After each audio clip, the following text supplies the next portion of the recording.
సిరిసిల్లను అన్ని రంగాల్లో అగ్రగామిగా తీర్చిదిద్దుతానని ఐటీ పురపాలక శాఖ మంత్రి కేటీఆర్ స్పష్టం చేశారు.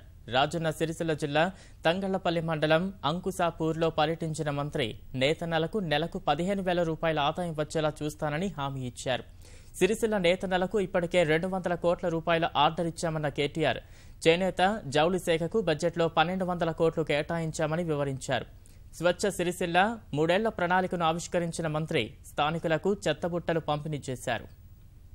ఇంచు కూడా సిరిసిల్లాలో జాగా ఇడిచిపెట్టకుండా పట్టణంలో ఫలానా చోట సీసీ రోడ్డు గాని మోరి గాని లేదు అనకుండా ప్రతి ఇంచును కూడా పూర్తి స్థాయిలో బందోబస్తుగా నిర్మాణం చేసే బాధ్యత నాది అని చెప్పి కూడా నేను ఈ సందర్భంగా మీకు నేను విజ్ఞప్తి చేస్తున్నా. మీరు ఎన్నుకున్న ధర్మకర్తలు మేము ఇవ్వాలని కూడా మా సొంత ఆస్తులు కరగబెట్టేమి ఇస్తలేం.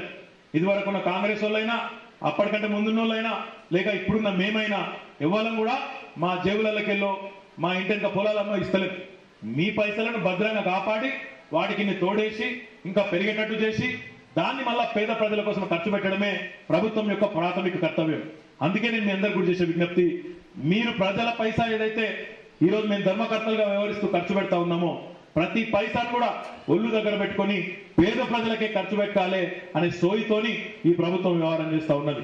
ఎక్కడ కూడా ఒక చిన్న తప్పు కూడా చేయకుండా ముందుకు పోతా ఉన్నాం. మాట్లాడటం ఏమైనా మాట్లాడుకోవచ్చు, ఏనుగులు పోతుంటే కుక్కలు చాలా మరుగుతాయి, దాన్ని పట్టించుకునే అవసరం లేదు. ఈ మధ్యన నాకు వాట్సాప్లలో కొంతమంది మన తమ్ముళ్ళు ఫిగర్తో పంపుతాను, అన్నాను ఇంకొకడ పోటీ చేస్తావట ఇంకేటో పోతావట. నేను ఎక్కడికి పోను, బతికున్న నాళ్ళు రాజకీయంలో ఉన్న నాళ్ళు సిరిసిల్ల ప్రజలతోనే ఉంటాను, ఎక్కడికి కూడా పోను. అభివృద్ధిలో ఈ రాష్ట్రంలోనే తప్పకుండా సిరిసిల్ల నియోజకవర్గాన్ని అగ్రభాగాన ఉంచే వరకు కూడా మీతోనే ఉంటా.